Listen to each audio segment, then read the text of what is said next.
What's going on, guys? It is DigiWatch TCG coming to you with some news. I know I'm a little late this week for posting this, but this is the Digimon Otacon Regional. Hope I said that right. Top 16, and I'm going to be going over some of the deck list for you today. Just kind of seeing what our first look into BT9 is. With that said, please like, subscribe, leave your thoughts below on what you'd like to see next. Now, starting off, we're going to take a look at the PPG. This event was hosted by PPG in Washington, D.C. this past weekend, and we can see what the top 16 looked like. So we have 4 Alphamon decks that were in the top cut, 2 Armor Rush, 2 Imperial, 2 Metal Guru X, 2 Security Control, 1 D Reaper, 1 Grandis, 1 Shine, and 1 Greymon X. Now, this is kind of good if you ask me, because the amount of diversity we actually see in this top 16 is pretty exciting to me, because that kind of gives me some vibes of a good format, a good diverse format, into seeing what everything is going to look like. Now, keep in mind, just to point this out, is that this was on the weekend of the actual release of the product, and not everyone had the product in hand yet, or at least had their full play sets of cards. So there may have been a couple of decks that may not be at full power just because not everything was out. Now, winning the event was D Reaper, followed by 2 Alphamons. If you do look at the top 8, you'll notice that half of the top 8 is of Alphamon. So we can definitely confirm now, at least for what I believe from just this list, one list. Just keep in mind it's one list. But it looks like Alphamon is going to be a contender in the format. We also have, surprisingly, D Reaper. Now, there was a situation in top 2. I won't go into that. If you follow the discords of PPG and some of the other ones, you'll know what the situation was. But I do want to just point out that both of all the players performed very well, who made it to at least top 16, and I think it was over 200 people who attended the event. Now, some interesting other things just to mention here is that we have Imperial Dramon in here, a few lists, as well as some Metal Guru on X, some War Greymon X, some Security Control builds, 1 Grandis. So we have quite a bit of diversity between BT7 and BT8. Now, I'm going to start by going over the top list. Now, this is the top list itself, and we have pretty much a standard build. I wouldn't even call this necessarily yellow. I'd kind of say that this is yellow, just, kind of poking in a Starmon. But what I find interesting about this list is that you have 3 Death X, which, you kind of go a little bit wider with these kinds of decks. Being able to, yes, you are going to swing with your boss monster being Reaper, but with some of these cards, you're kind of going a little bit further out, so it may be harder for your opponent to kind of kill these guys, especially with the format we have right now. So I just think it's a very interesting winning deck, at least making it to top 2. Something else to mention is the Death X at 3. So this is your board wipe. Pretty much every turn, just putting pressure on your opponent. If they don't put something out that's a weak Digimon, then essentially your big boss Digimon is going to die. The other interesting tech in here is the X Antibody option card. Now, if you don't know, Reaper's effect basically says if you have, it depends on how many cards are underneath it.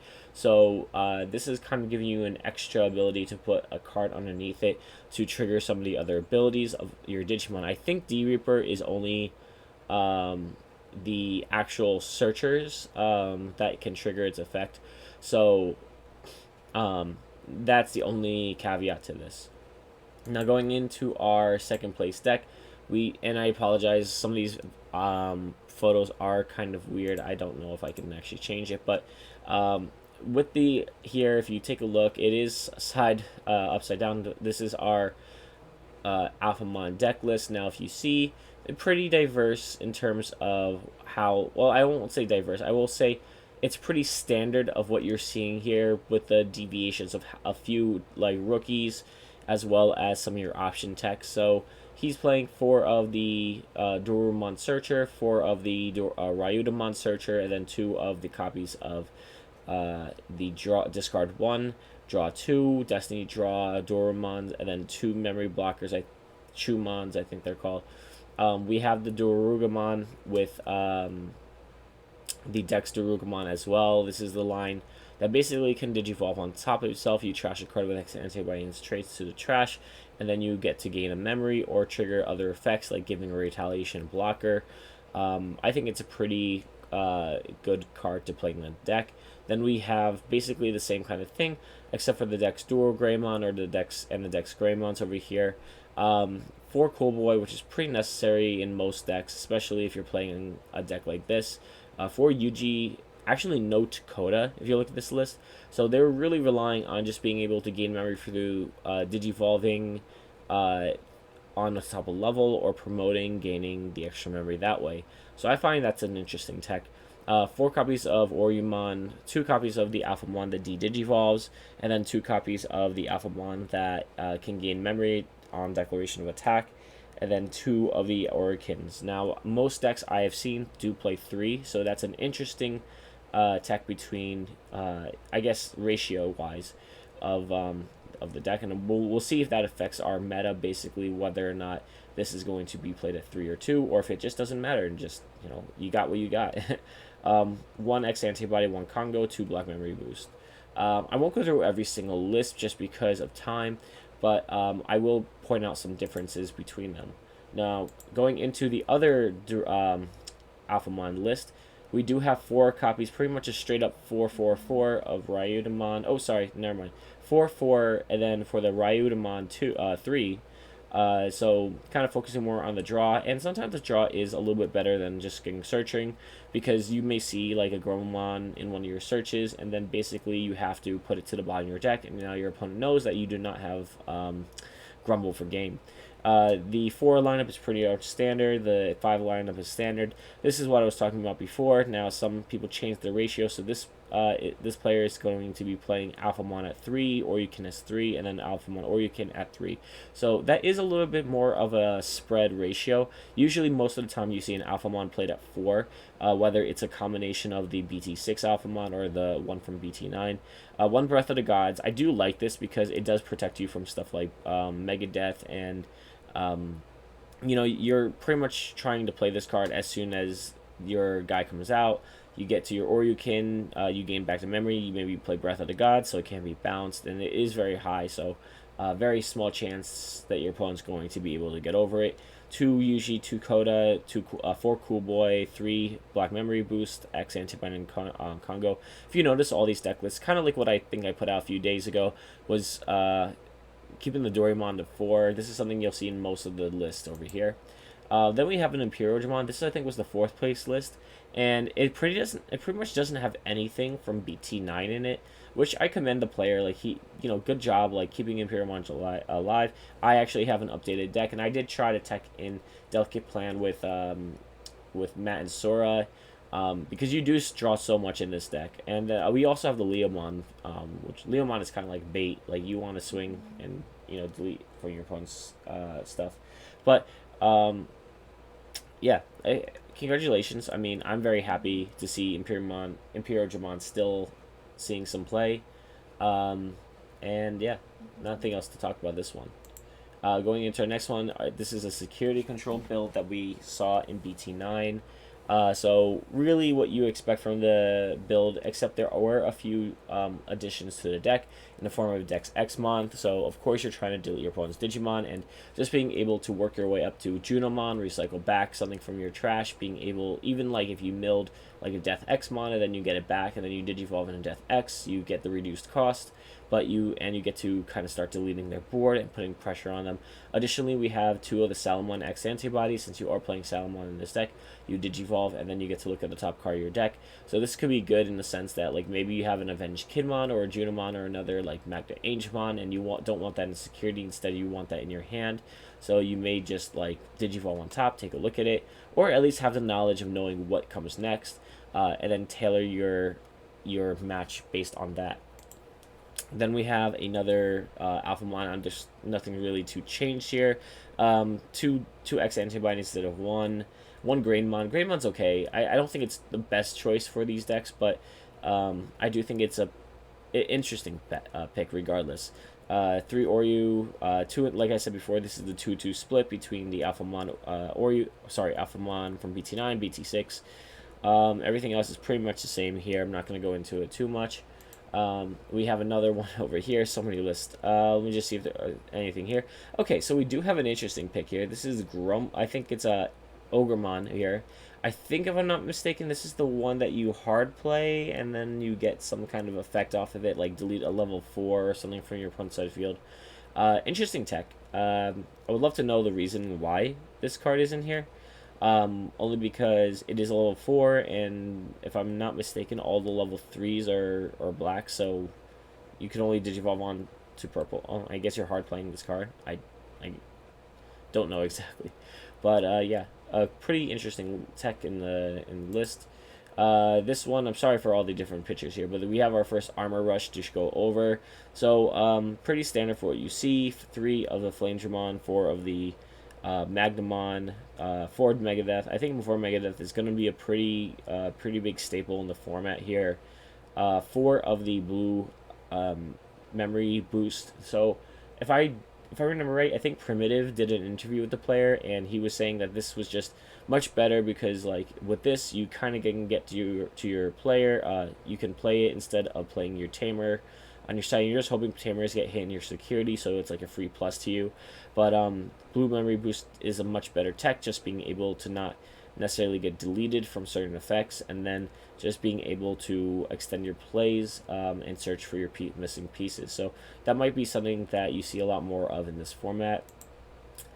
We have our X antibody, our War Greymon X antibody. So this is the regular X War Greymon X antibody, not to be confused with the Black War Greymon. And we're pretty much standard what you normally build. Nothing too different other than the addition of the X antibody Agumon and the X antibody Greymon. We do have the Altarius mode. This is the one. I'm trying to see if this is the one. No, this is not the one. All right, so this Altarius mode I think is from. I can't recall which one it is. I actually don't remember its effect. If anyone does know, let me know. We have the 3 copies of the X antibody, which gives it a +1 security. You have the War Greymon that has the ability of not activating options in security, and then you have the War Greymon X, which is probably one of the craziest cards I've seen personally. I'm not a huge fan of playing red unless it is Black War Greymon in most cases. I'm just a big fan of Black War Greymon, but this effect is just so crazy of being able to check to your opponent's security, gaining memory off of every deleted trash security, and then you delete one of your opponent's Digimon at the end of the attack. So that is kind of crazy. We have the Omnimon and the X antibody Omnimon. So what's really cool is that you can Digivolve into your Omnimon, attack with your Omnimon with an X antibody card underneath it, and then Digivolve into your X antibody Omnimon. Now, it doesn't gain the attacking effect, but at least you'll have it out there at 15,000 DP. Digimon that has the ability of stopping attacks, negating attacks, by trashing 2 cards underneath it. 2 Cool Boy, 2 Nokia, 2 Tai. This is just a hard aggression deck. You might see a lot more tops with this War Greymon deck, definitely. Another one over here. This is our first look at the Garurumon or Metal X, whatever you want to call it. I think it's pretty standard here. I won't really compare it to my build because I know obviously everyone is different. I'll say in most of the case the 4s and the 5s are pretty much the same. With the exception of the rookie lineups, that's just dependent on what people want to tech in. I put in personally 2 more. Play 3 copies of the Gabumon from BT5 and 2 copies of the EX Gabumon, being able to search me another Gabumon from my deck if I swing. 3 of the Metal Garurumons, 3 of the Metal X's, 1 Blue Memory Boost, 2 Howling Crusher. I think that's an interesting choice for Howling Crusher because we are playing a big trash format this format, and so just being able to do that is very smart, I think. And then we have a few other cards here. We have the Cool Boys, 2 Omnimon for game. So interesting deck, definitely something to take a look at moving forward on what decks should be played in the format. We have our second version of Armor Rush here. So this is more, I think this is pretty standard, other than he was playing 1 Blue Memory Boost rather than the other player. He kind of used the Hammer Sparks instead. So it's a tiny bit different in that sense. But pretty much what we would normally see in an Armor Rush deck, other than at the addition of the Awakening of the Golden Knight and the Magnamon X, which is a really good card in my opinion. But nothing else really too different here. It's a really good deck. I definitely would love to see. Actually, I honestly would just like to see a mirror match between this player and the other player and see if what is more efficient, the Hammer Sparks or the Blue Memory Boost. So definitely put that up. Someone put that up, please. Um, we have our second version of the oh my god, I'm blanking on it. I play it, Metal Garurumon. And we have 4 copies. Let's see. Okay, so here's the Gabumon I was talking about from EX2, or sorry, EX1. Just being able to swing, gain another Gabumon from your deck. Pretty standard with most of the builds. He's playing the hard drop Gabumon, which is good. It kind of puts you a plus, kind of like a net zero. If you play it, keeps your hand size the same and also gets you a body on board. The Gabumon X, no starter deck Gabumons, interestingly enough, and wow, 4 copy. This is like Hammer Spark plus 3 other Hammer Sparks. That's kind of crazy. Pretty standard for the lineup for the threes. Oh, sorry, for the fours, for the fives, pretty standard. The sixes, actually, this is kind of interesting. They went very heavy on the top end here, going into 3 copies of Metal, 4 copies of Garurumon X, and all alt art. Really, really nice. Interesting though. I would love to see this and hear the, if anyone has an interview with this player, I would love to see the reasoning for 3 copies of the X antibody, because you don't see that as often. Finishing up, we're getting a few toward the end of our list here. We have another security control, pretty standard from what you see, and pretty much everything for everything else here. Let's see, we have the Sukuyamon, and we have the Mimis, we have the Karis. Kari's a good addition to the deck. And then Blade of the True, that is also very good. Okay, going on to our next one over here, we have our only Grandis Guagumon. This is pretty standard for what you're going to see for most cases. Pretty big on the top end of the Grandis and the I think it's called a Okawamon. I'm not sure, but this really good to see. At least Grandis is seeing some representation in Top Cut. We do have our Shine Greymon list. Now, this is like kind of like a yellow-red build with the Rise Greymon and playing Sunrise Blaster. Just very good cards, I think, in general. I think it's sort of like a anti-meta deck, if you ask me. This is kind of, in my opinion, a little bit of an anti-meta deck. Kind of like you have the 3 copies of the well, you have your removals of Sunrise Blaster, getting extra copies of your Tamers on the field. You have Sukuyamon being able to stop the OTK strategies. You have some blockers. You have decks to kind of delete all your opponent's stuff based on their Tamers and their Digimon on the field. So pretty cool here. Still running some of the hybrid strategy of the 4 Kazimon and the 1 Jet Sylphie. Actually, noticeably not even putting in the other one, the other Zoes or stuff like that. So this might be the way that yellow hybrid kind of sees play in future meta. So I'd be curious to see how often you see more of these versions of the deck come in. And then finally, going over our last deck, we have another Impurigimon deck list. Now this one over here is pretty much what you would see in the BT 6. This is BT8 pretty much. Nothing really changed out of it other than the defensive plugin A for additional security swings. Yeah, nothing really too crazy to talk about here. Maybe like interesting one Vmon and 4 of the jamming Vmon. I'm probably a little curious about that. Just maybe getting extra draws from the Demi Vmon earlier on. And then nothing else really too crazy here. 2 Megadeths, which is interesting. I'm curious of what they put in instead, if I'm looking at this right. 4, 8, 11, 12, 13, 14. I think there's 14 rookies in the deck. 4s are pretty standard. 5s are pretty standard. 6s are pretty standard. Maybe for the offensive plugin A, maybe that wasn't that Mega that was taken out, and then maybe the Davis Ken. I'm not sure. But that is the top 16 here. I'm really happy to see what a diverse meta this is, and I'm excited to hopefully see more of these decks and even more decks enter into our meta. Anyway, please like, subscribe, leave your thoughts below, and thank you for watching. Have a great day.